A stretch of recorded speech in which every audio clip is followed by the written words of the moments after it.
Alright, so today I'm going to show you how to access dev mode for JSRFMP and how to edit stats, as well as give you some tips on stats.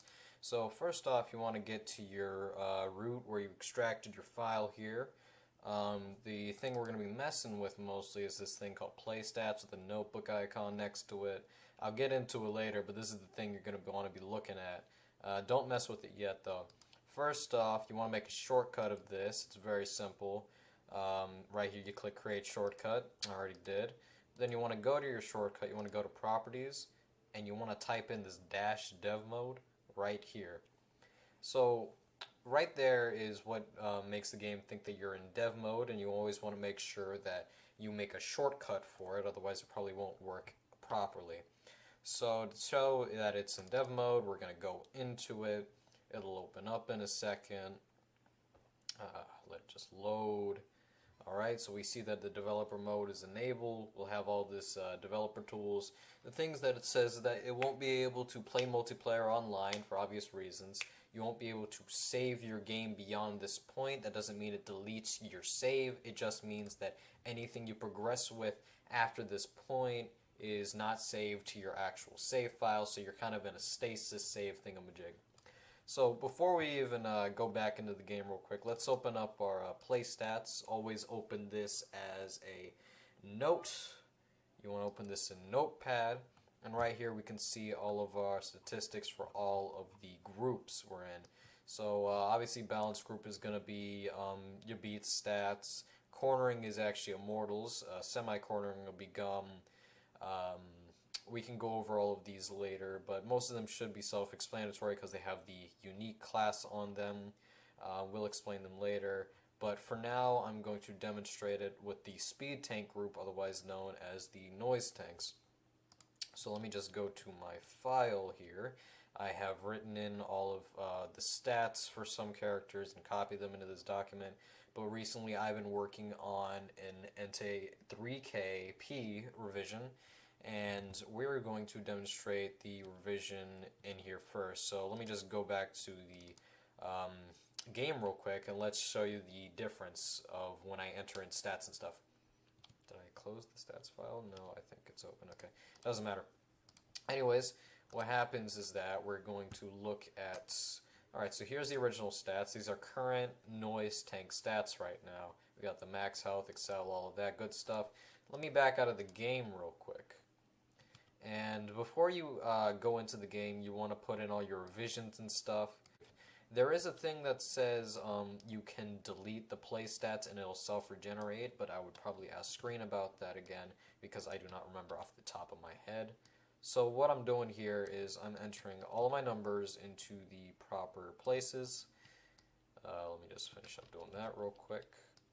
And we're going to buff their cans to 25. Click Save on Play Stats once you're done. Close it out. Reopen up your dev shortcut.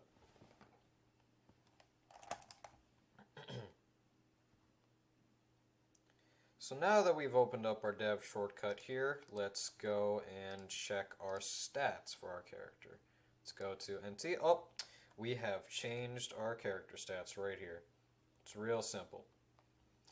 So now that we have our changed stats, we can actually go in and test them in any mode offline that we want to. We can't use it online, of course, so let's just go into an offline game here. I'll pull up free mode, and we'll just choose garage for now. I just don't mind that. Anyways, once I pull this up, I'm going to play it. So, as we can see right here, we know that it works because, look at this magnificent cornering. It's absolutely amazing. They have less excel than current noise tanks, which they have maximum excel. So, we can see our changes here, first off. I have 25 cans. You can set the maximum cans to about 99, but you're not really going to need that unless you're just goofing off. So, what we can do, starting with some free mode stuff, you can, for one, summon a CPU. Summoning a CPU can be done with the console. So what the console is, it should be your tilde.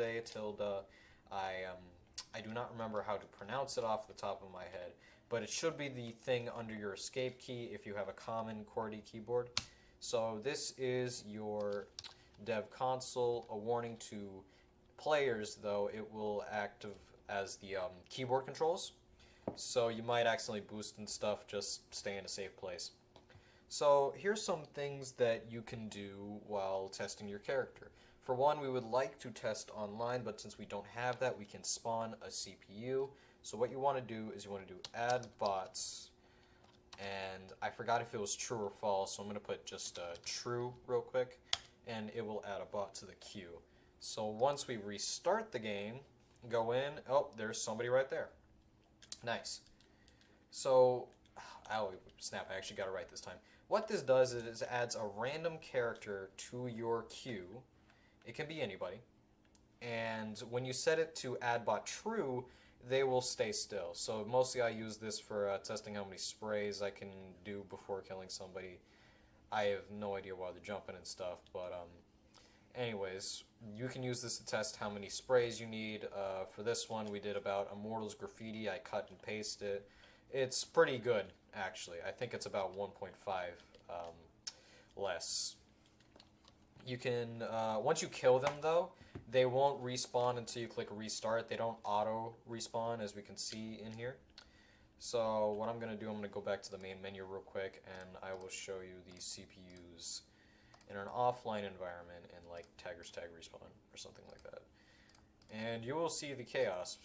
See, in Showa, they were programmed for Showa, but in other stages, they will have a tendency to get stuck on walls or something like that, or fall into pits. So I'm going to demonstrate on Showa to show you true level. So we see the CPU, they get very aggressive. And a note is that the CPUs ignore cornering stats, and I mean, even if they're a tank, no matter the stats, they will ignore it. They were coded like this because they had a tendency to go around in circles, so now just watch. He's very aggressive. Very. And they are fast. Look at that movement. So this is as close as you can get to testing actual PvP. There's not really much else you can do with the CPUs like this, unless you just want to play hide and seek with them, I guess. Yeah, and they are very aggressive. Anyways, here's another thing you can do while testing some stats. We're going to go to Horde mode. I'd recommend that you'd set it to probably 30 waves. Or you can do actually last stand. Let's go to last stand real quick. I'm going to set it to last stand. You can always close the dev menu just by clicking the same button. It's toggleable anywhere, basically. We're going to go to last stand here real quick, and we are probably just going to test against enemies. So usually we use last stand to test how long a character can survive, or how much spray does. Usually base cops, they don't really take too much. They take like 2 sprays for speed spray, maybe. But the good thing is that, let me just get to a place where I won't, fall off the ledge. The good thing is that when we open up dev mode, let me just do that again, what we can do is we have the ability to set the wave in Horde. So we just type Horde, hopefully it won't fall off, sets wave, I'm going to set it to 20, or even 999. And here we go, I'm going to have immediate regrets on this one. Veloci usually does 999. This is outside of my realm of expertise, but oh no, it's possible. Yeah, also past like wave 60 it does eclipse mode. It's just more of a visual thing, and also it just induces panic into me. Wave 99 is going to get a little bit chaotic, so let me just demonstrate that because it is funny. And this character is not suited for Horde. I designed him for races, mostly. So he's weak. He has a decently high amount of spray, which he really had to, because otherwise he would probably get screwed up a lot in PvP, even though I designed him for race. It's just NT3K but race, basically. So I increased his acceleration, I made his cornering better, etc., etc. I still kept some decent spray. my computer is running decently as well, which is also very surprising for this level of Horde. I'm gonna just do this for a little bit longer, or until that missile. Oh god! Oh.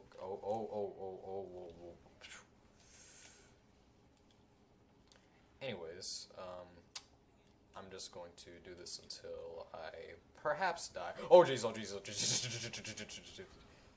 Okay. Wow, this is running very smoothly. This is nice. Okay, I think that's actually enough Horde. You know what? I'm going to call it right there. So, usually we do some offline with CPUs or Horde to test things. Those are good modes. You can also do race if you want to test your cornering. That's a little bit obvious right there. All of these offline modes are available to you, all of the challenges, etc., etc. You can unlock certain things with dev mode if you really need to, like characters, cosmetics, and stuff, if you want to test some certain characters. Other than that, I assume you pretty much have everything that you need for that.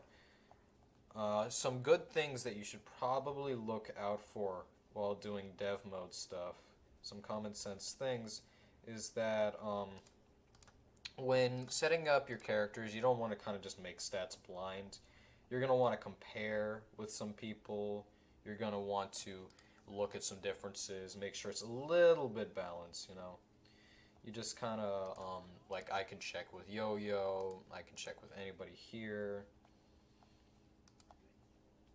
And I kind of designed him as a flip of Soda originally, but he's not that anymore. I mean, he's sort of that if you just look at the stats. He's got Immortal Spray still. He used to have Gum Excel. I don't know if I changed that in this build. Yeah, I changed it a little bit. I decreased it by like 0.1. For your stats, they go on a scale of 0 to 2, so if you look at Potts, he has like maybe 3 health and 0.1 strength, I know that for sure, and maximum graffiti.